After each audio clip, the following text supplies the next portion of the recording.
Hello learners, greetings of the day. I am your trainer Abhishek Ray. Today we are going to learn about types of procurement. The learning objective is, as I said, types of procurement. We will also understand the concept, a very important concept of capex versus opex procurement. And finally, we will do a comparison between strategic and tactical procurement. So let's start with types of procurement. There are three types of procurement. One is direct procurement, second is indirect procurement, and the third is service procurement. Direct procurement is buying goods that directly go into the final product.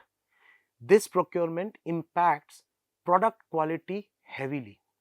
I will give you a brief explanation by giving an example of an elevator manufacturing company. Now, elevator is a very complex electromechanical product. So, it requires multiple parts that are sourced from various suppliers. Also, it would be important to understand that the elevator is again a capital expense. So, once procured, it must function for at least 12 to 15 years. So, there is a longevity of life. It must be efficient in today's world so that the energy consumption is not there, passenger traveling comfort is there. And third, which is one of the most important, is that it should be safety compliant. Okay, so when there is a procurement for elevator manufacture, all these three things must be kept in mind. If you have a little bit of idea, elevator movement chiefly happens with wire ropes. If the quality of wire ropes is not as per the mark, then it will definitely affect the longevity and the safety of that particular elevator. And that is what is an example of all these procurement that we said. So, rope, in for that matter, any kind of a electronic panel that is required to run an elevator, all the small wirings that go which runs this electricity supply throughout, these are all direct procurement for the elevator manufacturing company.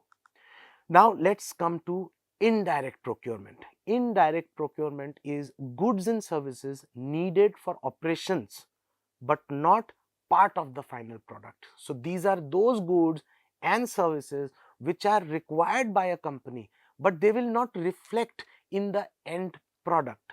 So, if there is a phone manufacturing company, the company will require office stationeries to function the regular operation of the office, but those pens and office stationeries will never be a part of the end product, that is a phone. So, these are indirect procurement. Examples, as I said, office supplies, softwares, cleaning services. There are many offices, branch offices, regional offices, which house their top managements to the other middle managers, to their executives, and so they need a lot of services over there. They need cleaning services, they probably need food providing services, they might need certain marketing activities, certain fun activities, certain employee engagement activities which they outsource to some other firms who are actually specializing in this. So, this is also a part of indirect procurement, right? Third is services procurement. Transportation, logistics, legal, human resource services, these are all services. If I am into a phone manufacturing company, I will definitely not have my own transportation. That does not make sense, because I am an expert in manufacturing phone. I am an expert in knowing the phone market and what the customers need. I am not an expert in transportation. So, that is something that I would like to procure as a service. All companies today have to comply with the legal requirements of the countries that they are working in. Okay, and the bigger the company, there are legal issues that come up. Okay, companies do have their corporate lawyers, but at the same time their corporate lawyers do not represent the company in the court or the house of court. That is where they procure legal services from those legal personnels who would represent these companies in the court houses as their legal face. So, this is a service procurement. Here, one point becomes very important from the procurement team, and that is the evaluation. They must do a hands-on evaluation in the supplier skills. So, if we take about the example of the transportation logistics that they are procuring services, one must look at for how long they have been operating. One must look at their credibility and the number of fleets that they have. One must look at their past performances. One must look for any major red flags in their deliveries. All these will evaluate a proper transportation service provider. The same happens while choosing legal services. One must evaluate whether they are compliant and whether they have the certificates to represent in the court of law. Not only that, one must also evaluate how they have been performing in the past years of their functioning. Do they have any red flags? These are all the things that the procurement team must look into while procuring services. For better understanding of procurement, one must also understand CapEx versus OpEx procurement, which we will discuss in the next slide. Further, procurement will differ based on need and situation, which again divides it into two types: strategic and tactical, which also we shall discuss. Let's start with CapEx versus OpEx. CapEx is capital expenditure. These are machines, buildings, very high value expenses. These are long term expenses. OpEx on the other hand is operating expenditure. These are the day to day expenses, short term.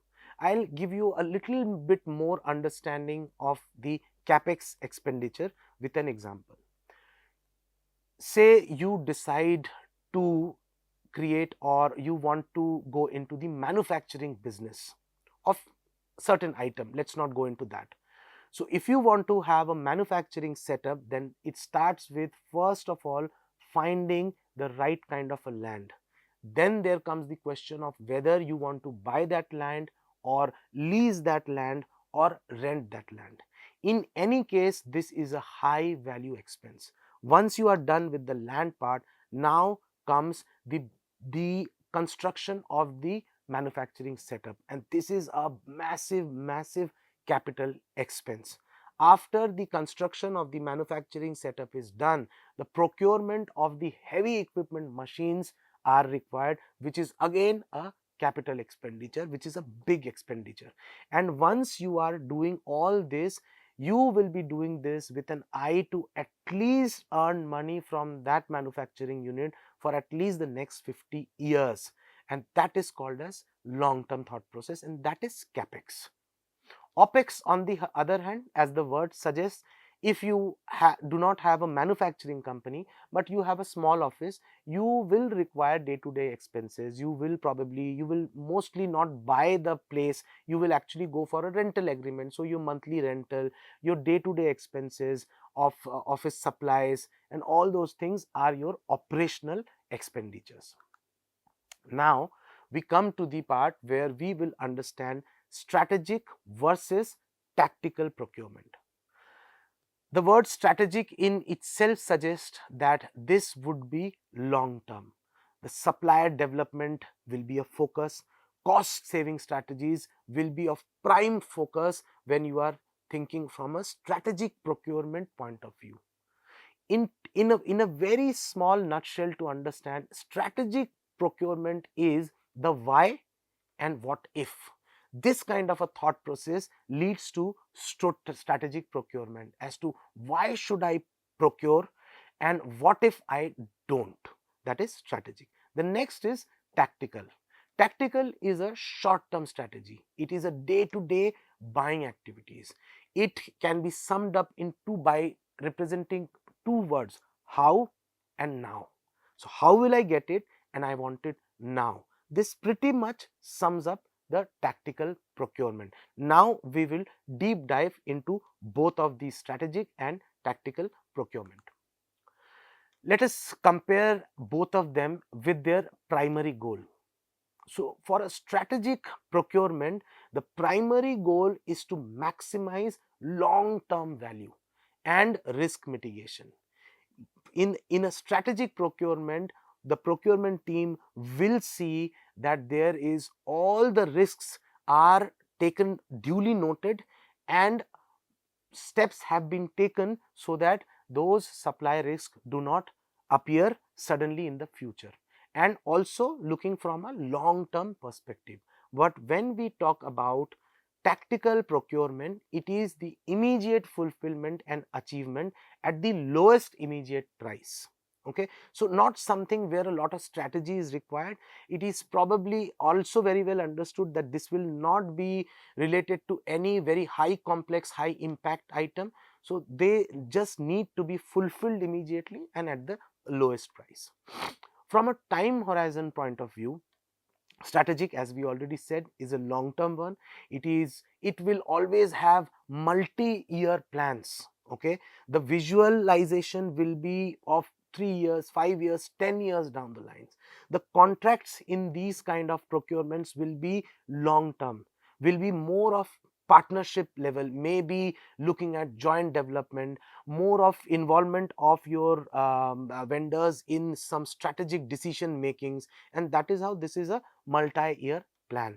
Whereas for the tactical procurement, it is a day-to-day transactional and more of reactive. When I say reactive, I mean the need suddenly crops up and you react, you procure at the lowest price, fulfill the need. That's a tactical procurement. The core focus for strategic procurement is the total cost, quality, as well as innovation. So, of course, number one, their focus will be the total cost will be, which will affect their margin. Their focus will be on quality, because with quality only you will increase the value that you offer to your customer, and also innovation. So, research and development, giving their inputs to the R&D team, trying to have a partnership with suppliers wherein they can innovate on the product. This is strategic procurement. While the core focus of the tactical procurement is purchase price. What is the price I am getting this product for? If I get this at X amount, is this available at less than X? Then I'll go for that. Quick availability. I want this now. If you can give this to me, and if I have to pay a couple of bucks more, I'm okay with that. I will be more focused on speed of delivery. Can you deliver it to me in the next 30 minutes, in the next 1 hour? That is tactical procurement. Now let's look at from the approach point of view. Strategic procurement will be proactive. It will not be reactive. Try to understand the difference between proactive and reactive. Reactive happens as a reaction. Something has happened, some requirement has come up, so now I react.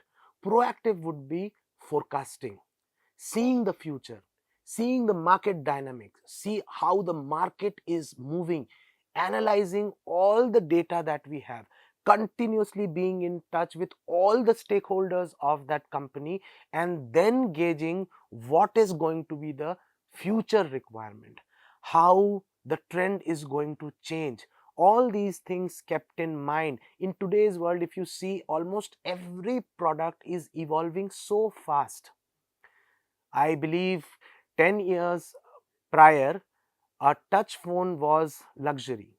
Today, it is, every phone is a touch phone, and there are so much of evolution happening even in these phones. That is how rapidly the market is driving, technology is driving, and that is where strategical procurement comes in. They also need to keep a look of all those vendors who are actually developing or creating those solutions which will be future driven, which will be somewhere or the other required for their future product development. That is strategic. And the approach for tactical, as I said, is reactive, operational, and execution intensive. Execution intensive in the sense, because the requirement of something has come up. So now to execute it, there will be a manpower deployed, someone will go in, negotiate, get the product, get the replenishment done. This is all part of a tactical approach of procurement. Let us now compare both the procurement types from the supplier relationship point. For strategic sourcing, the partnership and collaboration is from a long-term perspective. It would be very, very deeply engaged and something that will have mutual growth and shared innovation. In these kind of strategic partnerships, what the strategic procurement team will try to do is, of course, for a long-term contract, and engage the supplier by keeping them involved in their decision making process, by keeping them close in terms of innovations. Many a times we see the strategic sourcing finally creating a strategic partnership where the company and the supplier together invest for their research and development, together innovate, and that is how the relationship and the partnership is, while very fruitful and at the same time very, very long term.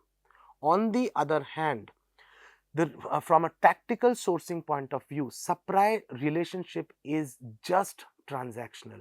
It is only limited to the interaction focused on that particular moment. Say, for an example, I am suddenly in requirement of 100 pens for my office operations.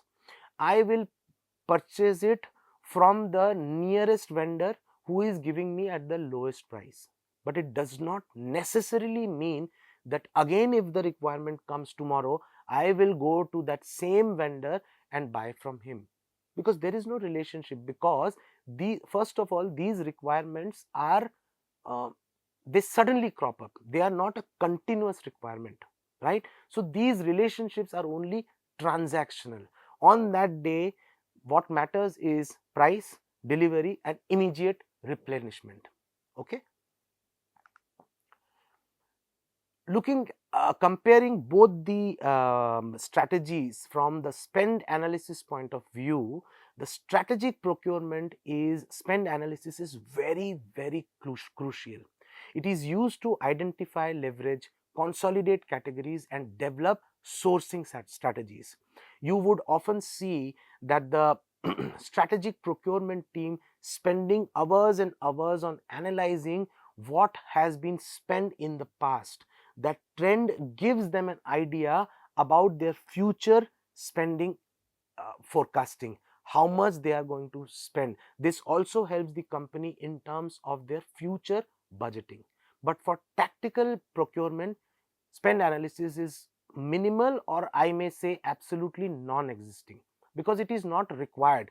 Focus is on fulfilling the immediate request from an approved vendor list. That's it. Sometimes it is not even necessary to have it from the approved vendor list, because the product that I am sourcing doesn't have that high impact on my operations. We also will look at both the strategies from the risk handling angle. So, as now it is very clear, the strategic procurement is very, very proactive in terms of risk management. They will develop contingency plans. There will always be a plan A, then a plan B and a plan C. These are done by dual sourcing or multiple sourcing. These are done by continuously identifying market trends, and along with the market trends, who are the new suppliers who are developing. This happens by continuously keeping an information about any specialized engineering development happening in their product space. This also is done by having long-term contracts. That is how the risk mitigation is done. While again, from the tactical procurement part, it is a reactive response. So dealing with stockouts or delivery issues as they occur. So there is no risk mitigation, there is no thought process laid out so that this doesn't happen. And try to understand why this is. This is majorly happening because the product that is being replenished doesn't have that much of an impact, doesn't need to, for a company to get 100 pens today and again reacting after 3 months to get 100 pens, how does that affect its operations? So why will a company's think tank put their time and their thought process in evaluating a risk mitigation plan for buying pen? That doesn't make sense. I hope you understand. The key outputs that are that one can expect out of strategic procurements are sourcing strategies. As I have been talking in the past also, sourcing strategy is not only about sourcing now or maybe 1 year down the line. Sourcing strategies talk about multi-year plans based on the marketing dynamics, looking at the risk management plan. These are all your sourcing strategies. They will have category wise plan. Every product will have every raw material will have different plan. They probably even have different teams to focus on certain raw materials which are of high impact. They will always try to go for multi-year contracts, and they will also invest heavily on supplier development. Compared to this, the key output from a tactical sourcing is releasing purchase orders, expedite the deliveries and invoice processing, and making the payment to replenish their immediate requirement.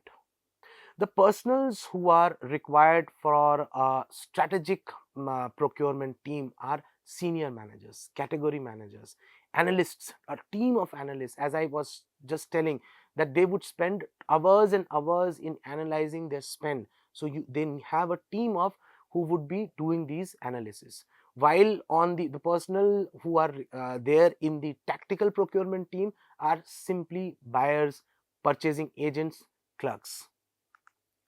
After understanding the comparison between strategic procurement and tactical procurement, it is important to understand strategic and tactical procurement are not mutually exclusive.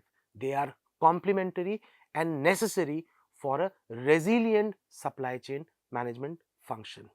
Strategy defines the framework. Example, we will only source material from suppliers certified for sustainability. In today's world, when we are talking so much about pollution and environmental hazards, many companies are taking the path of sustainable marketing, which is called as the green marketing. And to do that, you have to source material from suppliers who are certified as sustainable manufacturers. That is how a strategical procurement will work. But do you think that the tactical procurement team, while replenishing their immediate need, which is not of high impact and which also needs to be replenished quickly, will not go into a process of identifying suppliers who are certified for sustainability?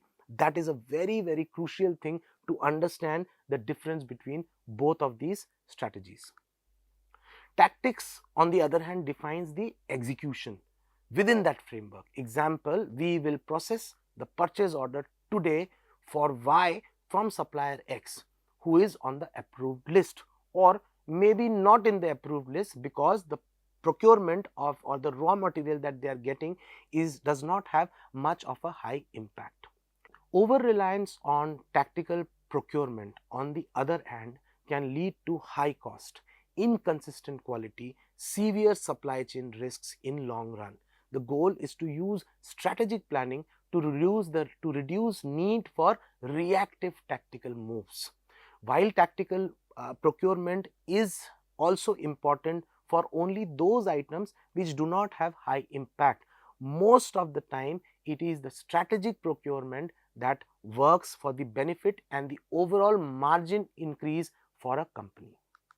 Imagine you run a restaurant, you buy vegetables, oil and rice. It is direct procurement because they are part of the dish. When you buy a cleaning service or a new computer for billing, it's indirect procurement. When you hire a delivery company, it's service procurement. Every business has all three, and a good procurement team knows how to manage each well. Now, Finally, in the nutshell, if we summarize this session, we today have learned about types of procurement. We have learned in detail by comparing strategic procurement and tactical procurement. And in the end, we understood their synergy. I hope this session would be fruitful for you. Let's meet in the next session. Till then, happy learning.